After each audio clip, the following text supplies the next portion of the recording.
Hello hi నమస్తే welcome back to my channel Shalini Raj vlogs. ఎలా ఉన్నారు అందరూ? నేనైతే చాలా బాగున్నానండి. మీరు ఎలా ఉన్నారు? మీరు కూడా అంతే బాగుండాలని అయితే దేవుని అయితే కోరుకుంటున్నాను. సో ఇవాళ నా వీడియో ఏంటంటే, సో బయట క్లైమేట్ చూడండి ఎలా ఉందో. సో ఫుల్గా వర్షం అయితే పడింది, చూసారా? మొత్తం తడిచిపోయింది, బాగా క్లౌడీ ఉంది, ఇంకా వర్షం బాగా పడేలాగే ఉంది. సో ఈ టైంలో కొంచెం అంటే స్పైసీగా తినాలని అయితే అనిపిస్తుంది కదా. సో నైట్ మా డిన్నర్ వచ్చేసి బిర్యానీ చేయాలి అని అనుకున్నా. చికెన్ తీసుకొచ్చారు మా ఆయన, సో బిర్యానీ చేద్దాం అనుకున్నాం. సో బిర్యానీ నేను ఎలా చేస్తాను, చాలా సింపుల్ వేలో చేస్తాను, అది మీకు చూపిద్దాం అనుకున్నాను. అందుకే ఈ బ్లాగ్ తీస్తున్నాను అనమాట. సో రండి ఏం చేస్తున్నాను చూద్దాం. ఫస్ట్ అయితే ఇలా కింద కూర్చొని మసాలా అంతా పోల్చుకుంటాను, ఏమేం మసాలా అనేది చూపిస్తాను. సో కొత్తిమీర అండ్ ఆనియన్స్, తెల్లగడ్డలు. సో ఫస్ట్ అయితే వీటిని ఆల్ చేసుకుంటాను. మూవీ చూస్తూ సో చూసారా, తావు suspense movie, science fiction movie. So అది చూస్తూ ఇవన్నీ కట్ చేసుకున్నాం.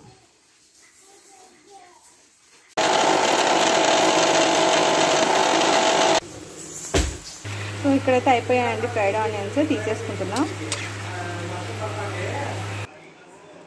సో 5 యాలకులు అండ్ మిరియాలు దంచేసుకుంటున్నా. ఇక్కడైతే దంచేది ఇది ఇరిగిపోయిందండి, సో నేను ఇది దీంతోనే వాడేస్తున్నాను.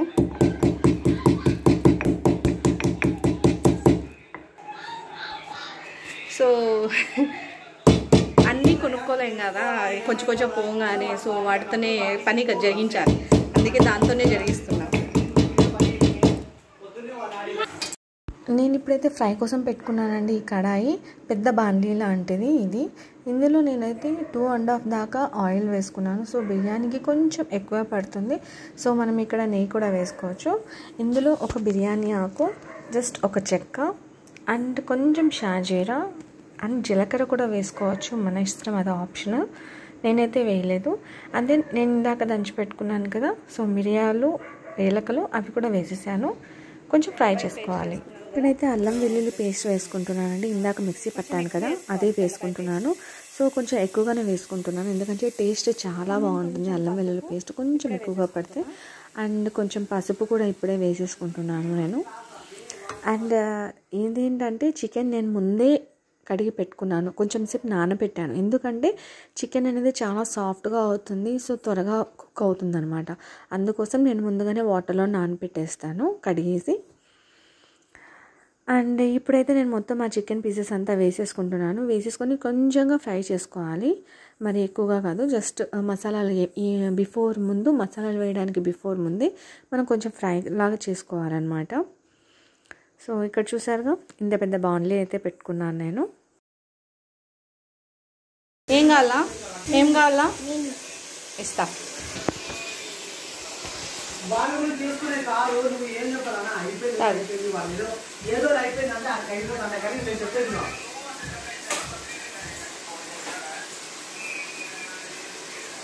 సో ఇప్పుడైతే కొంచెం ఉడికింది, టమోటా వేసేసుకుంటున్నాం.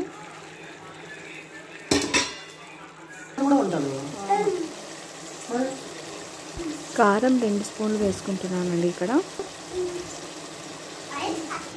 సో సాల్ట్ వేసుకుంటున్నా. ధనియాల పొడి 1 స్పూన్.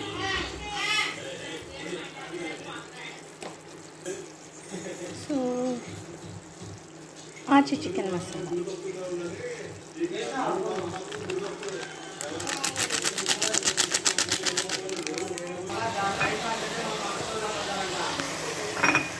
కొద్దిగా వాటర్. అండ్ ఇక్కడైతే ఎసురు పెట్టుకున్నానండి రైస్ కోసము. అందులో కొంచెం తెల్లపాయ పేస్ట్ వేసుకున్నాను, టేస్ట్ అనేది కొంచెం ఎన్హాన్స్ అవుతుంది. అండ్ ఇక్కడ జీలకర్ర వేసుకుంటున్నాను, కొంచెం సాల్ట్ అండ్ కొంచెం కొత్తిమీర. సో ఒక ప్యాకెట్ పెరుగు వేస్తున్నాం.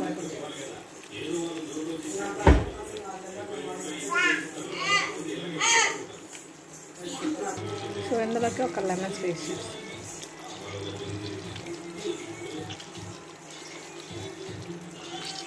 అండ్ ఇక్కడ 4 పచ్చిమిర్చి ముక్కలు, కొత్తిమీర, ఫ్రైడ్ ఆనియన్స్ కూడా కొంచెం వేసుకున్నాను. టేస్ట్ చేస్తున్నా.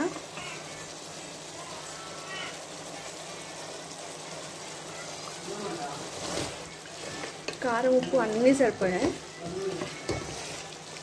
నిమ్మకాయ పులుపు కూడా బాగా తెలుస్తుంది. సో అన్నీ ఓకే.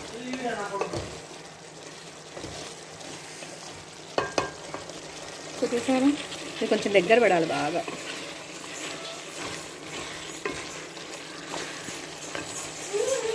అండ్ ఇక్కడ ఎసురు పొంగుతుంది. సో ఎసురు అయితే పొంగిపోయింది. ఇప్పుడైతే రైస్ వేసేసుకుంటున్నాను.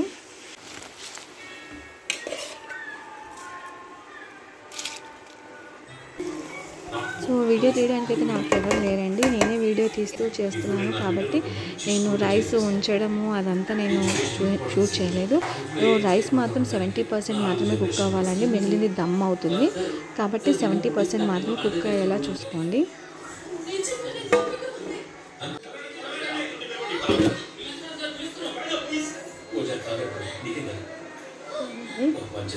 అండ్ ఇక్కడ రైస్ పిల్లలకి, వాళ్ళు తినారు కదా బిర్యానీ, కోసం రైస్.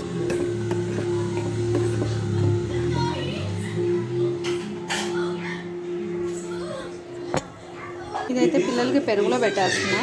ఆ రైస్ మొత్తం ఇంకా తీసేసుకొని. సో 5 minutes తర్వాత బాగా దమ్ అయిపోయిందండి. చూసారుగా ఇక్కడ బాగా దమ్ అయిపోయింది, రైస్ కూడా బాగా మెత్తపడింది. సో ఇప్పుడు మొత్తం దీన్ని అయితే మొత్తం కలిపేసుకుంటున్నాను. చాలామంది అలా కలిపారు, జస్ట్ వన్ సైడ్ నుంచి మాత్రమే తీసేసుకుంటారు. కానీ నాకు మాత్రం ఇలా మొత్తం కలిపేసి తినడమే నాకు నచ్చుతుంది. సో నేను మొత్తం కలిపేసి ఒక 5 minutes అలాగే వదిలేస్తాను.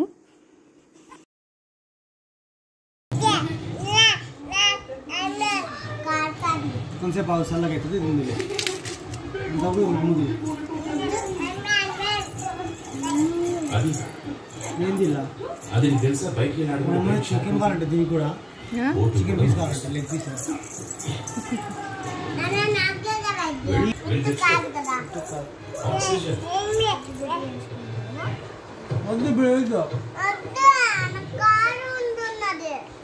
చికెన్